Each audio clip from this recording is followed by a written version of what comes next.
Well, hello, good evening, and welcome to episode 117 of Fracking Nightmare. And this is being broadcast to you in mid-July of 2018 from the studios of UK Column in Plymouth. Now, it's been a few weeks since I've been in the studio, primarily because over the last few weeks I've been focusing on challenging the attempt by Quadrilla to establish an injunction against any kind of effective protest. By that I mean any protest which serves to cause delays in Quadrilla's operation.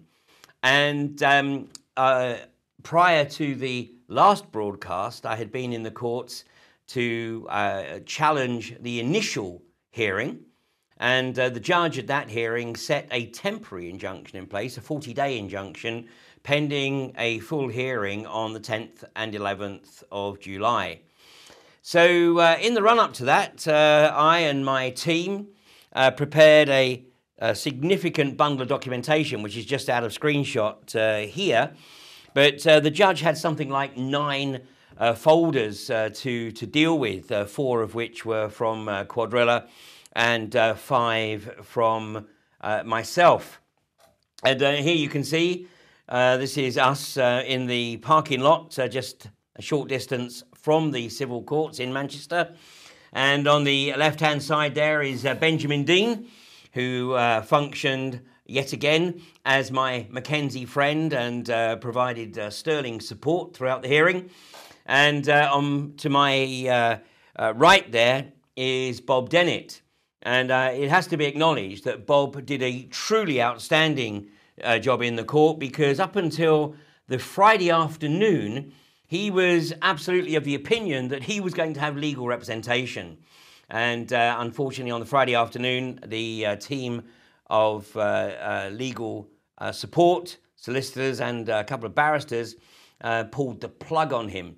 And so he literally had to prepare his presentation across the course of the weekend, and then had the opportunity to present it in court on the Tuesday. And I'm very glad that Ben and his wife found these wonderful trolleys on special offer. They're about a third of the normal price, enabled us to get our respective bundles from the parking lot to the court. Otherwise, that might have been a bit of a problem. So, Quadrilla were looking to effectively limit protest to standing on the side of the street, waving a placard and maybe the odd shout. And literally putting a block on anything that might be deemed as effective. Now, the basis of their initial claim was this, and that is that back in 2017, in the first 7 months or so of the operations at Preston New Road, there were indeed quite a significant number of arrests. And of course, that's a sort of pattern that becomes established, obviously, as people are motivated to get involved and to try and prevent this abomination that has manifested literally on their doorstep. Well, as you can see from that table, subsequent to August of last year, the number of arrests dropped off significantly. 6 in September, 8 in October, 3 in November, none in December. And then in the new year, since January, 13 in January, 5, 4, 10 and 18 in May, 11 of which were of a single lock-on that manifested primarily as a result of the injunction papers being posted around the Quadrilla site. Now, at the first hearing, it was argued that the reason that Quadrilla needed the injunction was because of the imminent threat posed by the proclamation on social media that Reclaim the Power were coming to town again, and were planning on significant disruptive activities through late June and into July. And this was the basis on which Justice Morgan, that was Ineos, Judge Mark Pelling, awarded the 40-day injunction. Now, Reclaim the Power did still come to town, and they blockaded the gates of Quadrilla's well site for some 54 hours.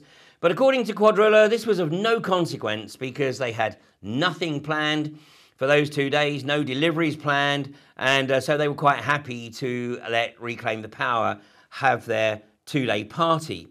Well, this is, of course, a little bit of judicial agility, really, because they've decided that they will declare the injunction a success, even though it clearly wasn't. But that statement also, of course, means that they're not going to be seeking any claim against any of the individuals who participated in that 54-hour event. So, with that event passed, what was the justification for getting an extension, a 2-year extension, effectively, to that injunction? Let's go back to this table. And admittedly, I'm biased, but obviously I would have to observe that Judge Pelling, in my opinion, set a really low bar, because basically there is no longer an imminent threat. I mean, it's clearly a case of Quadrilla do not have the social license to continue to operate, or have never had social license to operate at Preston New Road, just like none of the other companies have social license to operate within any of the communities that they're targeting.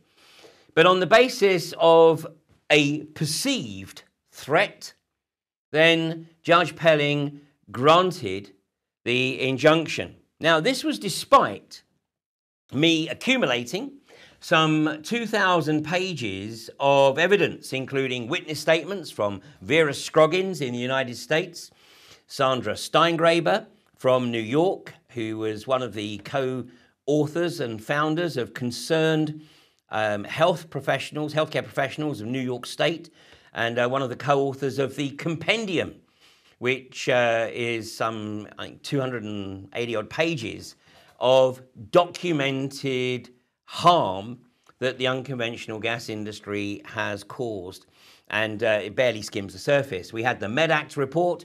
We had witness statement from Helen Bender in Australia. Helen, of course, has been a previous guest, as has Vera Scroggins, on Fracking Nightmare. And, of course, tragically, Helen's father committed suicide some 2.5 years ago.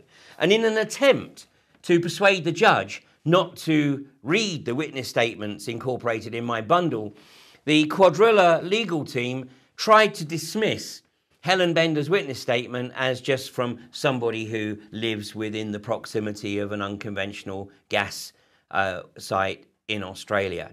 No mention of the fact that the witness statement went into great detail about how the gas industry had not only destroyed their livelihood, destroyed their farm, but also led directly to the suicide of her father. But, this is the nature of the beast that we're dealing with. And Quadrilla had made every attempt prior to the case to get everything that I was pulling together as irrelevant. And in fact, so much so that in the end I wrote to the judge and made the observation that, basically, because I expected a fair hearing, you can dream, then under Article 6 of the European Convention on Human Rights, then I had the right to present this evidence. And Justice Pelling really stated right from the get-go that he was hamstrung by a 2012 ruling, which meant that none of the evidence that I had compiled, now this is all academic, scientific and experiential evidence from people who live and have spent considerable time studying the negative impact of the unconventional hydrocarbons industry around the world. So I was trying to explain to the judge why it is that people feel so moved to protest. And let's just have a recap of that. Because what we see on the map here is an outline of the Boland Shale. And this is the outline effectively from the documentation produced by the British Geological Survey. So let's look at that with the overlay of the communities in that area. And as you can see, basically it stretches from Morecambe Bay up here in the northwest, right down to Shropshire, right across to the East Midlands, to Loughborough, and through Nottingham, and then right out to the Lincolnshire coast and right up to North Yorkshire. This is a very, very significant area within the north of England. And as you can see, Manchester and the M62 corridor, Leeds, Bradford, right across to Hull, are all within that target area. And then when we look at the area that's licensed in the north of England, you can see here why it is that people across the north of England are starting to wake up to the magnitude of the threat that this industry brings to their community. Now, call it a hunch, but my bet is that Judge Pelling does not live within any of those licensed areas.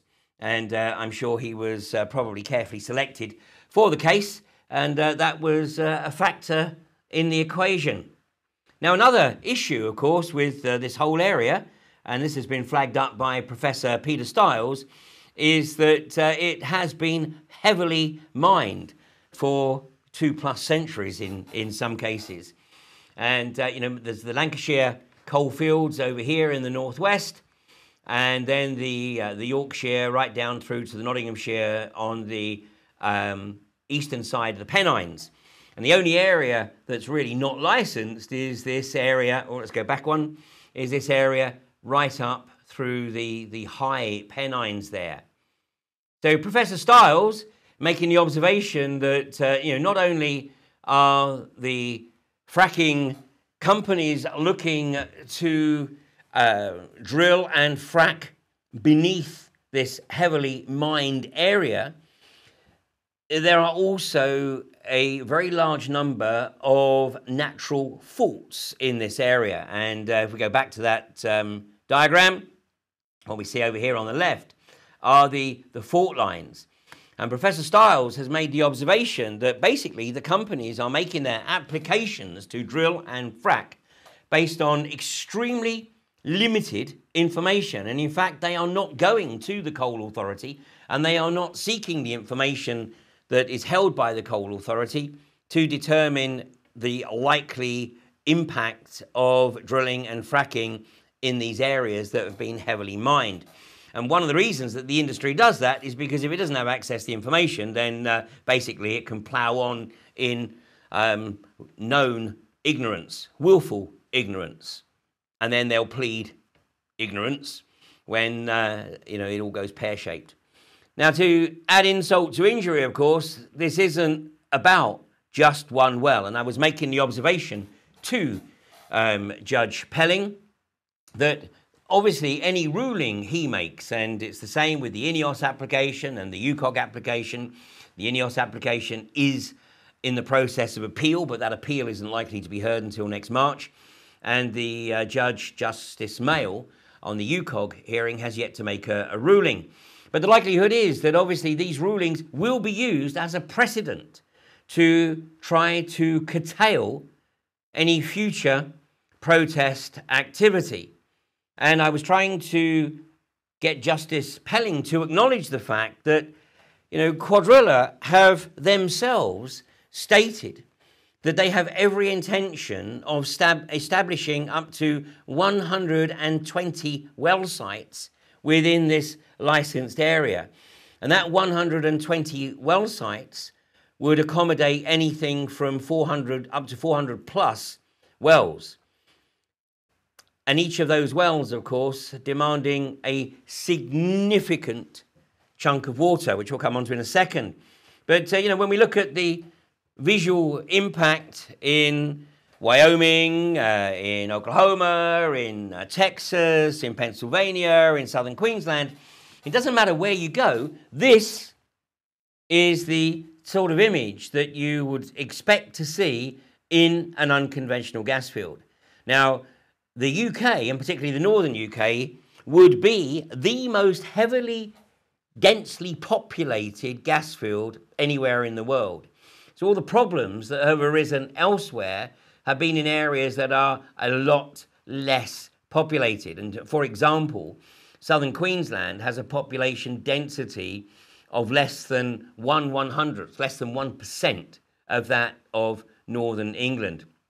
And, for those who have seen the past shows with Brian Monk as my guest and Helen Bender as my guest, you will know that even at 1% of the population density, the impact on those communities has been horrendous. So this is the sacrifice zone,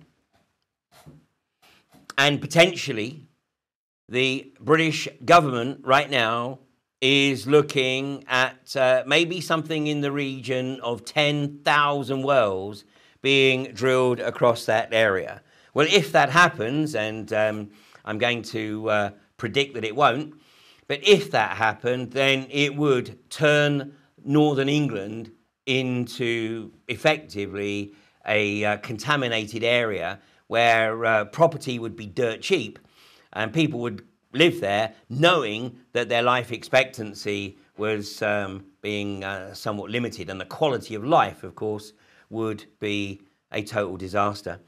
So why should people be concerned? Well, maybe it has something to do with Cuadrilla's track record.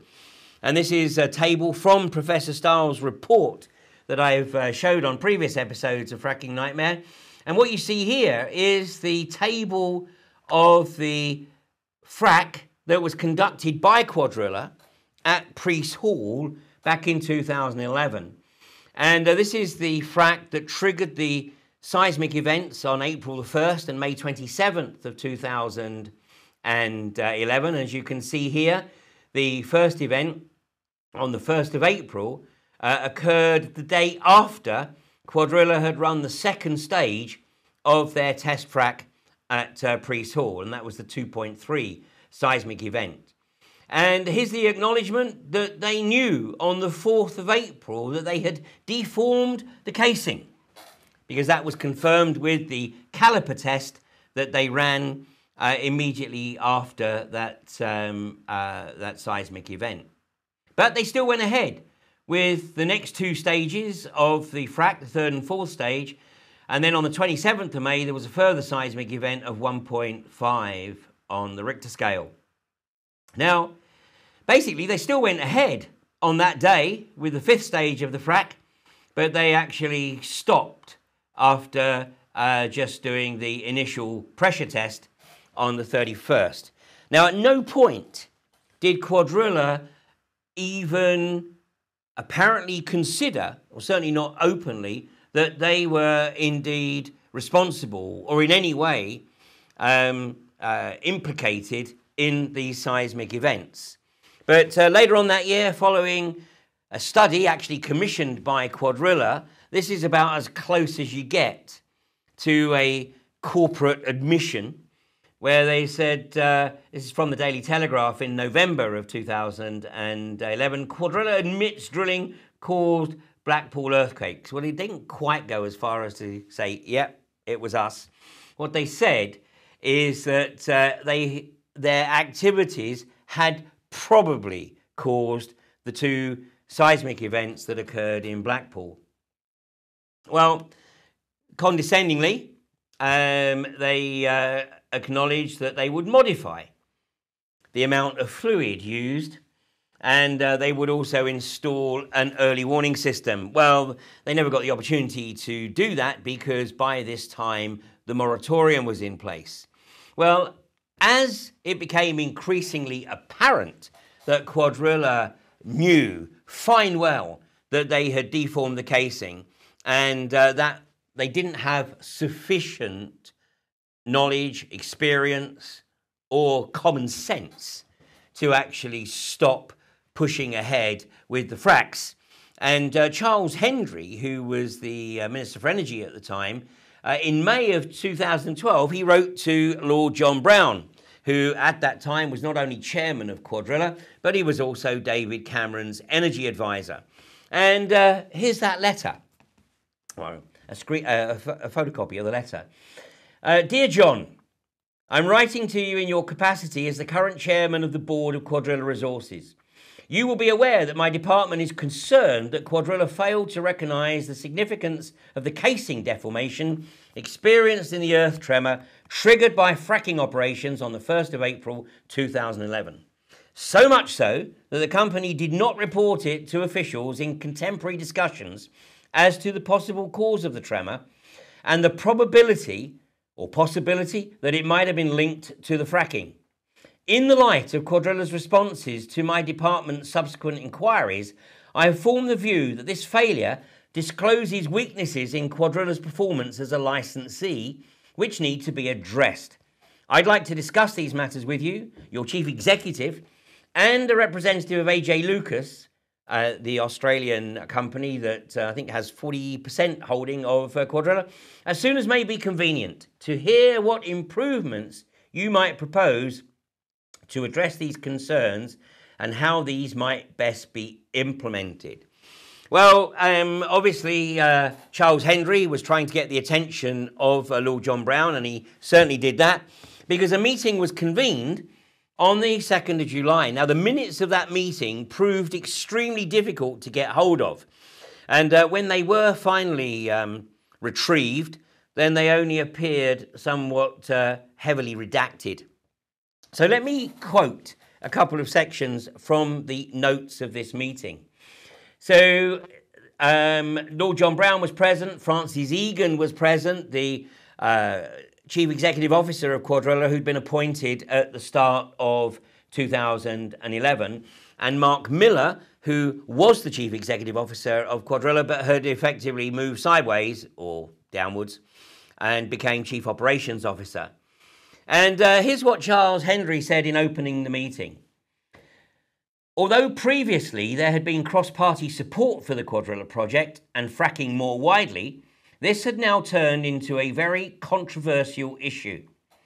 The issues of the seismic tremors had contributed to this, but the situation had also got worse because of the recent reports of badly managed community meetings, reports of trespass on people's land, etc. Over 100 people were turning up at public meetings, with the mood becoming increasingly hostile. Quadrilla was in a position to improve the mood and the wider confidence, or to make matters much worse, with the effect of delaying future fracking activities. And if we come down to the bottom of the page there, it basically says that Francis Egan said they were committed to ensuring good procedures were in place and constantly improving these, blah, blah, blah, blah. But this is the blag of a CEO. Of course, you're going to say what it is that the minister wants, or you think the minister wants you to say. So the second page of these notes, and I'm just going to quote from this last paragraph on public perception. Charles Hendry expressed concerns over recent reports of intrusion into developed areas for the seismic testing over the Jubilee weekend. They said that Quadrilla had claimed they'd ensured distances from properties were well over that which were required. They'd also shortened working hours. They'd received around 40 complaints, but had written to 32,000 people and held 4 public meetings. Charles Hendry said that these incidents only served to strengthen what was now becoming a national campaign. And the next sentence is redacted. Quadrilla needed to focus its efforts on tackling public concerns involving the local community and thinking about how it could benefit from the project. Quadrilla said they planned to recruit someone with expertise in communications and public relations that would report directly to Francis Egan. And, funnily enough, about 6 weeks after this meeting took place, David Cameron took Charles Hendry out of that job. No doubt Lord John Browne had a word in his ear. So this is the notes from that meeting. Now, I know some of it's redacted, but what is not in the notes from that meeting is Charles Hendry saying, but, we want you to do your best, guys, but don't really worry about it, because if the worst comes to the worst, you can simply go along to the civil courts and you can get an injunction. And, you know, once you've got that injunction, it really doesn't matter what the local community think, because you can simply steamroller right over them. Well, I'm sure that back in 2012, there was the arrogance within the industry that said, yeah, you know, we can win over these people. We can win over the communities. And, you know, if the worst comes to worst, we'll simply bribe them. We'll throw money at them. And, you know, we'll get support that way. Well, even that isn't really working, is it? So, you know, the concerns are increasing exponentially, which is why more and more people are coming on board with the anti-fracking campaign. And, of course, the other issue that concerns people enormously is the total lack of an emergency response plan. And for a cowboy outfit, a proven cowboy outfit that keeps quiet about well deformation and the likely relationship between that and the seismic events. So this is the well site at Preston Road, beautiful arable land, not for much longer. But now there is a little bit more space there than there was at Kirby Misperton. And of course, the Kirby Misperton well site isn't fracked, although Third Energy had moved all the kit on, as you can see here. This is the water tanks, this is the frack pumps. And as you can see, one of the concerns that was flagged up was the inability of the emergency services to access the well site in the event of a blowout or a hydrocarbons release. There's no way they can get in there. And ultimately, of course, Third Energy were denied permission to frack. But that was primarily on the basis that they just don't have the financial resilience. Third Energy only survive on bungs of cash from Barclays Bank. And now that Barclays Bank have said, sorry, no more, now they're struggling. And of course, with a debt level of some 100 to 1, that's debt over revenue, then it doesn't look like Third Energy are really going to be doing very much anytime soon. But that said, it seems that belatedly, they've decided that they're going to take the issue of safety, well, and the wider issue of communicating with the local community a little more seriously. Well, they've got nothing better to do right now. So a couple of weeks ago, they actually wrote to a number of residents in the North Yorkshire area, and it was a questionnaire. And way down in the questionnaire at question 17 was emergency response. And this is what they state. If, however unlikely, there were ever to be a serious event at the KMA well site that had the potential to impact residents in Kirby Misperton, Great Hampton, or Great and Little Bath, how would you expect to be notified? Direct contact by Third Energy employees? Well, there's only 18 of them, so it might take them a while. The police, other emergency responders, emergency contact pyramid managed by the parish council, your problem, guys, or other. Well, this is outrageous because the well site at Kirby Misperton is within half a kilometre of the village, and within 1 kilometre there is an enormous number of holiday properties, these fixed mobile homes. And, of course, you have North Yorkshire's most significant tourist attraction, Flamingo Land. So in the event of a major incident, not only based on that last picture, would it be impossible for the emergency services and the specialists to deal with the problem, to get anywhere near the well, there's no plan in place as to how they're going to deal with it. And they are literally here just talking about, how do we let you know there's a problem? Well, believe you me, pretty much everyone in North Yorkshire is going to know if there's a blowout. Where this is remiss is this arrogance that, well, it'll never happen here because we have gold standard regulation in place. Well, that's the same rhetoric that everyone in Australia, the US and Canada has heard, but blowouts in the US in particular are an increasingly regular occurrence. And on the last episode of Fracking Nightmare, we looked at the incident at Powhatan Point back in February of this year, which took 3 weeks to deal with. And there was phenomenal release of hydrocarbons. And the video footage from the infrared camera shows the magnitude of the volatile organic compounds that were leaching into the atmosphere. And the community, which is a mile away from the well site, was evacuated for that period of time. So perhaps this was just the start of questions on safety or emergency response. But no, that's it. That's the only question. So no suggestion that they've got anything in place, just how would you like to be informed? Well, like I said, Third Energy, unless somebody comes along and effectively buys them, and we know that basically there's only one person arrogant enough to probably pick them up, and that's Jim Ratcliffe of INEOS. But they are going to hobble along with their phenomenal debt burden until such time as they are forced into administration. So despite this palliative of the questionnaire going out to the communities, the likelihood is that Third Energy aren't going to be returning with their frack spread to Kirby Misperton anytime soon. But of course, the community are not out of the woods until such time as the company goes into liquidation.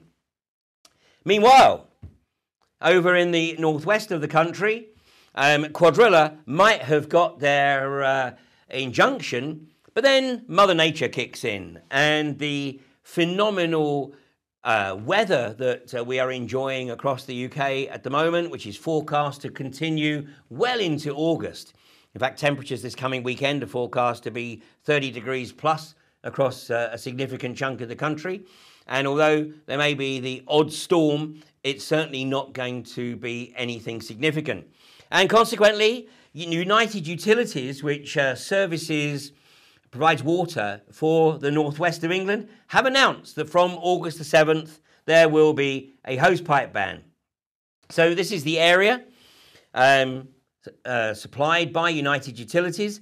Now, apart from an area around Carlisle, which actually gets its water from an independent source, but this entire area of the country from August the 7th has a hosepipe ban in place.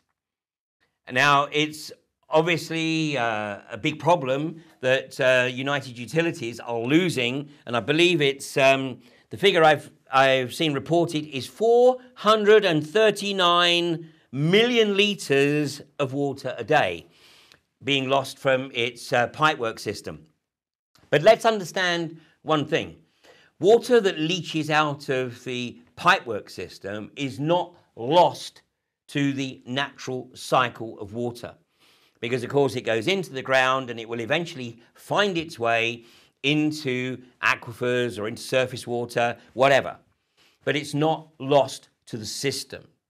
The reality is that if the unconventional gas industry gets access to the kind of volumes of water that it's going to need to frack some 400 plus wells across the Fylde or 10,000 wells across the north of England, then that water would be lost to the system. And not only that, of course, as we know from Andrew Quarles, Quadrilla's technical director's comment at a community liaison group meeting, where he admitted that they have no idea where some 60% of the frack fluid that's pumped into the geology, they have no idea where it goes. And of course, what we saw in Australia in 2006, when the fracking activity commenced in southern Queensland, it was 2 years before the problem started to manifest. And by which time, nobody wanted to pull the plug, nobody had the courage to pull the plug on it, and here we are 12 years into the project, and southern Queensland is a sacrifice zone of the highest order. So I was trying to explain why it is that people feel not only the motivation to protest, but why in a democracy, especially a democracy where the local authority, Lancashire County Council, have had the rug pulled out from under them because they rejected Quadrilla's application to frack both at Prestonby Road and Rossiter some 3 years ago. And that decision was overturned by one man, Syed Javid, a former banker who was put into government in 2010 to represent the interests of the banking community. No other reason for Syed Javid being in politics. He is there to represent the interests of the banking industry. And he demonstrated his total lack of regard or respect for the democratic process when he single-handedly, under the guise of a public inquiry and the report of a planning inspector, which has never been made public, overturning the Lancashire decision and granting Quadrilla permission to establish that pad at Prestonby Road and Frack. And what we established in the civil courts last week is that the commercial courts have absolute precedent over all parliamentary and criminal law. So parliamentary and criminal law exists and is used in civil society until such time as the corporations decide that that law isn't protecting their interests sufficiently. And then they can come along to the commercial court and simply say, we're not allowed to fulfill our contractual obligations to mine the oil and gas.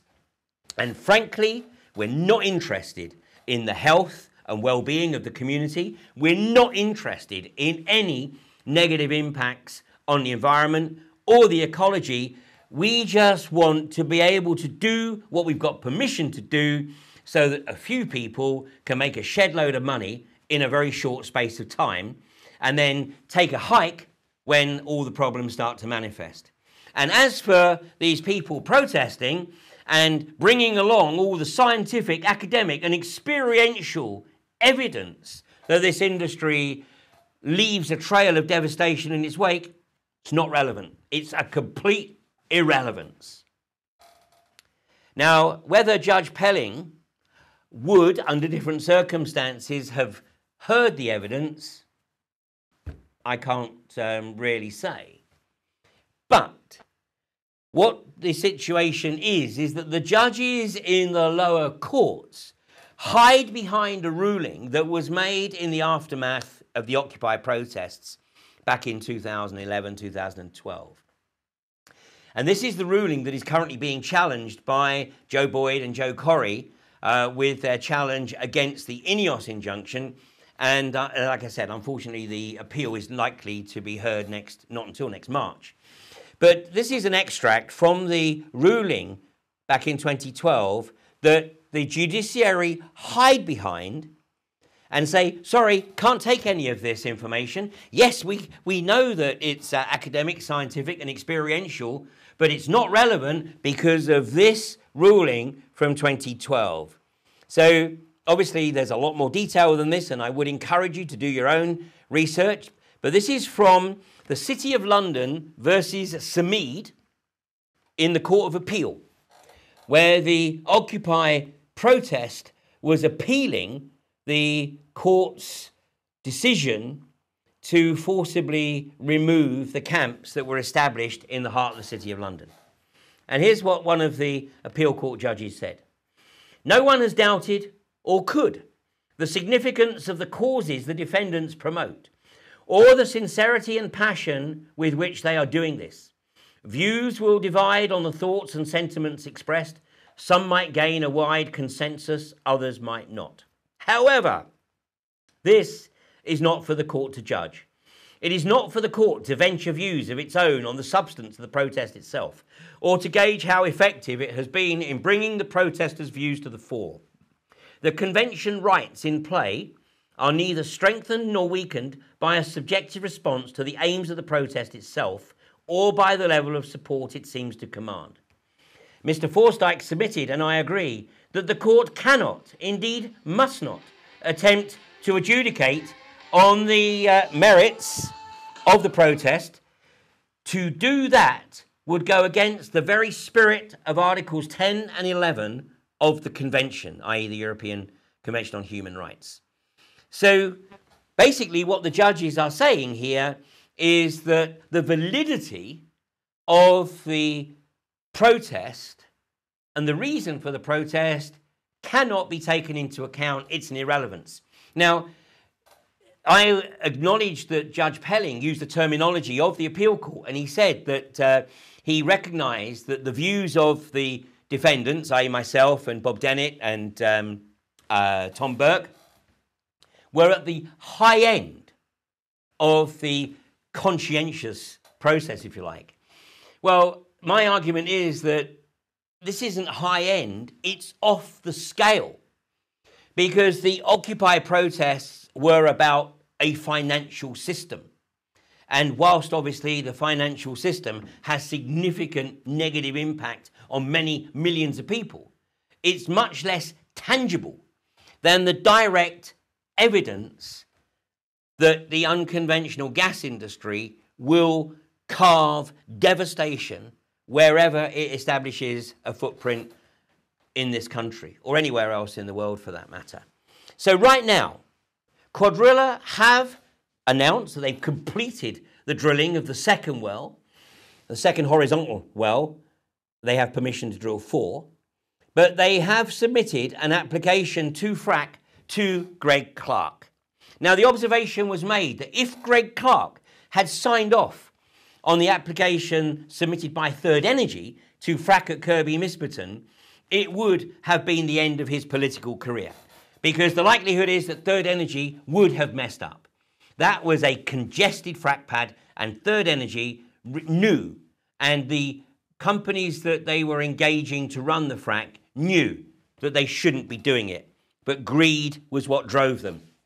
Now here, in the northwest of England, Greg Clark now has an opportunity to certainly sit on Cuadrilla's application indefinitely. Because if Greg Clark signs off on an application to frack when the entire northwest of England is suffering from a massive water shortage, and with a hosepipe ban from August the 7th, there would be dissent of an order of magnitude that the country hasn't seen in a long time. And frankly, Cuadrilla's injunction wouldn't matter a jot, because at that point, Greg Clark and the courts would be held in absolute contempt for permitting this to go ahead whilst denying the community access to the fundamental of life, water. So Mother Nature has done what we were unable to do in the courts. And Mother Nature has certainly, I think, come at the right time to give Greg Clark and James Brockenshire and all the other MPs that want to see the back of this nightmare an opportunity to get the opposition motivated to raise a gear. And they're throwing more tools in our direction. But talking to Mother Nature also seems to be doing the business in the south of England. Because in the south of England, these are the areas that were licensed, but a few of those have gone by the wayside. I mean, it's not likely, the Welsh government have said that they're not going to support any licenses or applications to frack, so these are all dead. These were only licensed to be bargaining chips for Hinkley Point, so that's not going to happen. I think this is UK Methane. They've pulled the plug on this, so that's not going to happen. So what we're left with primarily is the Weald, right through the heart, the area here between the North and the South Downs. So let's bring that a bit closer. And this is another Cuadrilla license. This is Balcombe here. These are other companies, Magellan, UCOG, iGas, etc. Well, back in 2013, when the Balcombe campaign was on, Michael Fallon, who was the energy minister at the time, he made this observation. He said he admits that countryside dwellers would be affected by the controversial process of fracking, But being a keen proponent of fracking, he admitted that voters in the South may be hit by quakes and gas burning.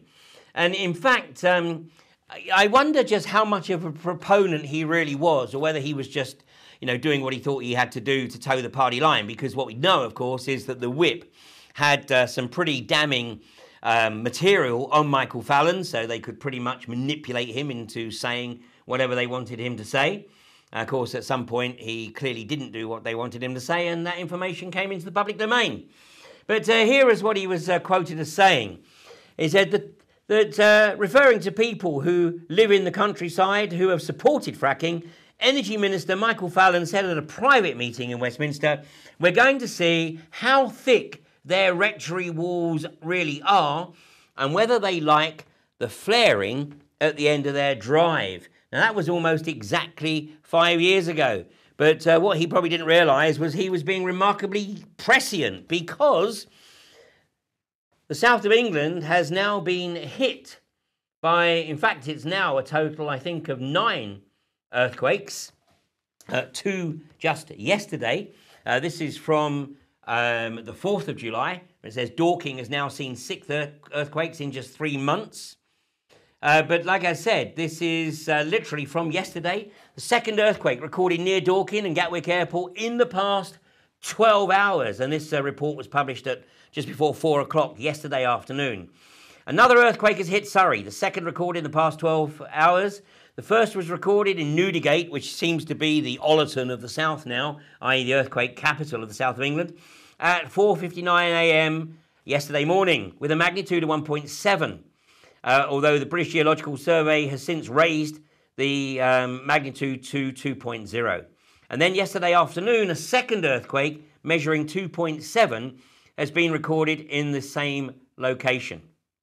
Now, so this is 9 earthquakes, all of which are of at least the same or greater magnitude as the 2 earthquakes which shut down fracking in the northwest back in 2011. And right now, of course, despite the fact that there is clear evidence of an earthquake swarm, which is centred right between 2 of the unconventional exploration operations in the southeast. And what we see here, up in the top here, we see the Brockham well. And, we know that basically the company drilling there, I think it's Angus Energy, off the top of my head. But anyway, they actually were drilling wells that they didn't have permission for. And it's also believed that they've been re-injecting some of their waste product. And then down here we have Horse Hill, which is UCOG. And this is the well that David Ligas, or Lenigas, sorry, a Freudian slip, named the Gatwick Gusher. And literally just a couple of days ago, UCOG were bragging that the first tanker load of oil extracted from this well was on its way to a refinery in Dorset.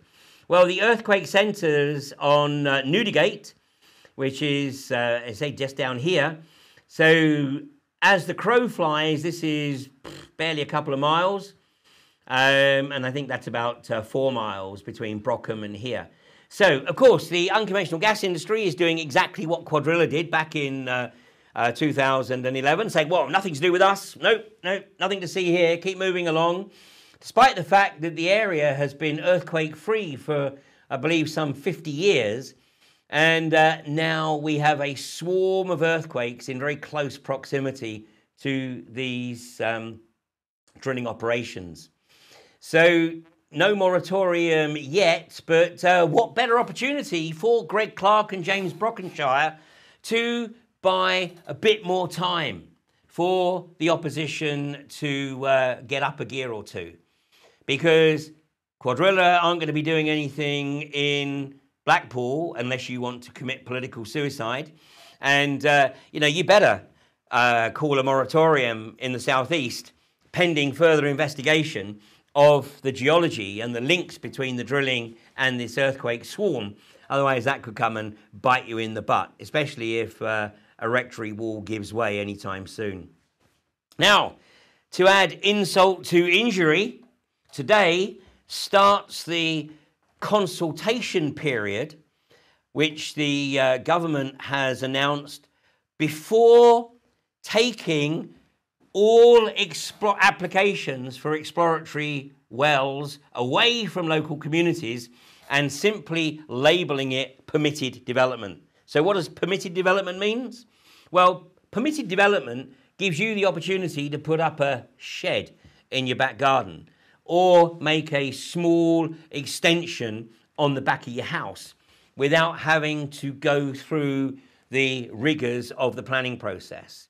And so what the government is proposing is that basically anyone with an unconventional gas licence should be able to simply start drilling wherever they want to drill without having to seek any permission from any planning authority. So call it a hunch, but I think that there are elements within the British government who realise that this, if nothing else, is going to start people realising that they need to participate in this process. Because if they don't participate in the process, they could find themselves living in a gas field which nobody, not even their MP, has had any opportunity to try to prevent. And we know that because this industry works on the basis of, well, it's a lot easier to ask for forgiveness than it is for permission, so it'll just crack on and do what it wants to do anyway. So here's a report from actually last week's planning portal, which is the planning news in association with the Planner, the official magazine of the Royal Town Planning Institute. Well, of course, the members of the Royal Town Planning Institute certainly don't like the idea that they're going to have something of this order of magnitude taken away from their sphere of influence. And basically, you know, if you start with this, where do you stop? You might as well take everything away and operate just like Australia does, where once the state government says something can happen, there's nobody in between to stop it. Well, here's what the author of this article in the Planning magazine has written. A group of MPs have cautioned against government proposals to bring fracking applications under the remit of the nationally significant infrastructure projects regime, instead concluding that mineral planning authorities are best placed to decide such applications. The Housing, Communities and Local Governments Committee report follows the announcement in May that the government would consult on the criteria required to trigger the inclusion of shale production projects into the nationally significant infrastructure projects regime. The government said it would also consider whether non-hydraulic fracturing shale exploration development should be treated as permitted development and when this might be appropriate. For the committee, deciding fracking planning applications at a national level contradicts the principles of localism and would likely exacerbate existing mistrust between communities and the fracking industry. Furthermore, it doesn't agree that permitted development should be applied to fracking applications. Well, if you agree with that, then probably best that you make a submission during the consultation process, which kicked off today and runs until, I think, early October. So here's the opportunity to wake up and realise that the corporations are lobbying for this to be put in place. The corporations believe that they have the politicians that they need by the proverbial cojones, and that they can make happen whatever they want to happen. And if they can't get parliamentary permission, they will seek approval through the commercial courts.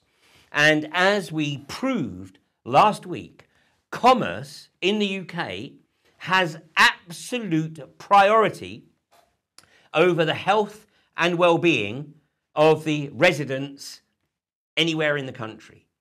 And commerce has absolute precedence over maintaining the quality of the environment and our ecology.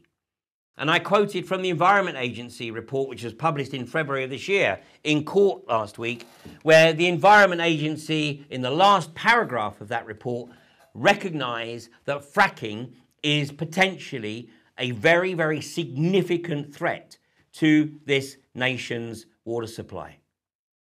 So that's where we're at right now. It's a case of either participate or sit back and wake up in a gas field, because once they've drilled, they ain't going to stop.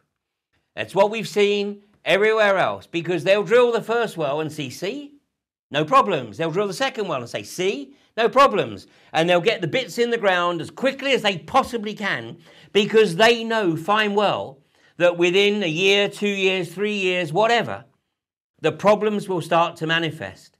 And they will simply say, well, we're too far in now. You can't pull the plug on us now.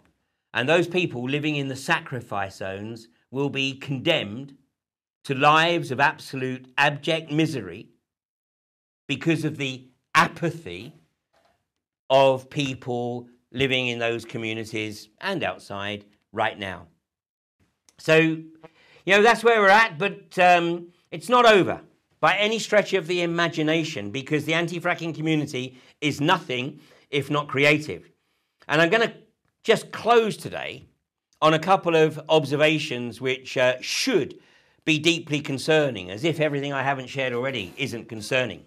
But in Australia, there's a lady right now by the name of Fiona Wilson who used to work with Origin Energy. And she is being targeted by the Queensland government and has been labelled as a fixated threat.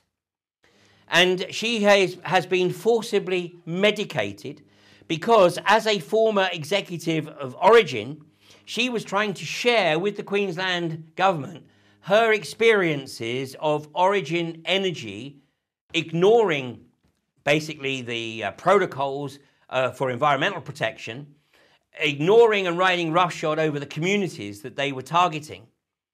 And instead of being listened to, she was labelled as a fixated threat and effectively sectioned. So there is a crowdfunding campaign that has been launched to get her proper legal representation.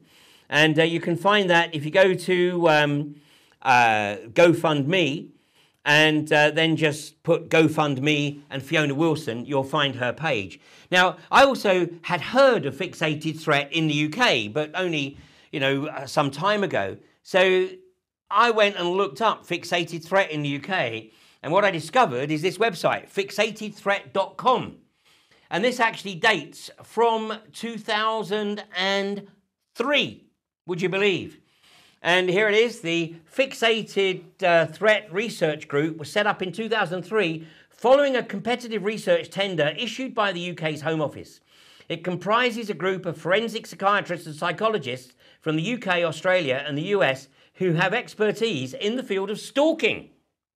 Its members conducted research for the Home Office into the stalking and harassment of members of the royal family and into attacks on politicians. The group has published its results in 10 peer-reviewed research papers in specialist scientific journals and 1 book chapter. Its recommendations led to the foundation of the Fixated Threat Assessment Centre. The Fixated Threat Research Group continues to engage in research into stalking and harassment, not just concerning prominent people and celebrities, but where the victims are ordinary members of the general public. And it goes on to say, what are their main findings? It says the main risk to elected politicians in Western countries come not from terrorist or criminal groups, but from fixated loners. The majority of fixated loners are mentally ill. The risks posed by an individual depends upon their underlying motivation and symptomatology. Those fixated on a personal cause or quest for justice are of particular concern. Other than violence, which is rare, risks which need to be assessed comprise persistence, the risk that the intrusive behaviours will continue unless there is some form of intervention. Escalation, the risk that behaviours will become more intrusive or dangerous. Disruption, the risk that the behaviours will disrupt a person's ability to go about their normal lives and duties or disrupt public events. So how outrageous, how absolutely outrageous that the corporations can use the fixated threat to undermine whistleblowers, to undermine people who have intimate knowledge of the damage that this industry willfully causes to communities where they establish a presence. So just to go back, if you want to contribute to getting some legal representation for Fiona Wilson, then just search GoFundMe Fiona Wilson. Here in the UK, we might not have got to the stage of the fixated threat being used against whistleblowers, but Mike Hill.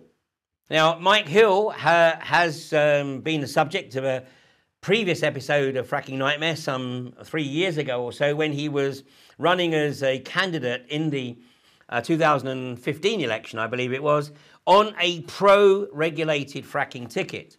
Well, Mike has since had an epiphany and is now very much anti-fracking.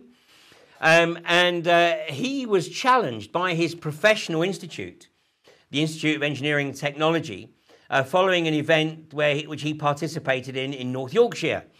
And having resisted the challenge and effectively cleared his name, that same institute have initiated another attack on him. And this time he's seeking legal help with Lee Day. And as you can see here, as of earlier this afternoon, here he'd got to 3,600 out of his 5,500 goal, which Lee Day are effectively demanding they have up front to represent him in the challenge that the Institute of Engineering and Technology are launching against him. Now, this is the situation that we are in the UK. It's a corporatocracy. Anybody who still thinks that we live in a democracy, wake up and smell the methane. Oh, you can't. Methane's odorless. All right, wake up and smell the mercaptan, which is what they add to it so you can smell it. Because this is the direction that this country is going.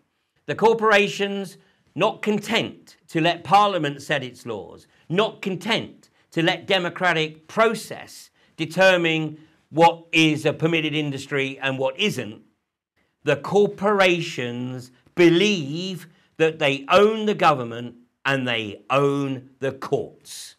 So unless you want to wake up in a gas field, it's time to participate. So thanks for joining me, and I will be back with an episode of Fracking Nightmare in a few weeks. And I'm taking a short break from my 8:30 morning live streams. I think everybody in the movement deserves a little bit of downtime, and let's enjoy the weather. But that doesn't mean to say that we stop monitoring, we stop planning, that we shut down the creativity. And in fact, one of the best ways of bringing in creativity is to take a bit of a break and allow the creative juices to flow, because this industry has to be buried once and for all. You have a great weekend, and I'll catch you within a few weeks.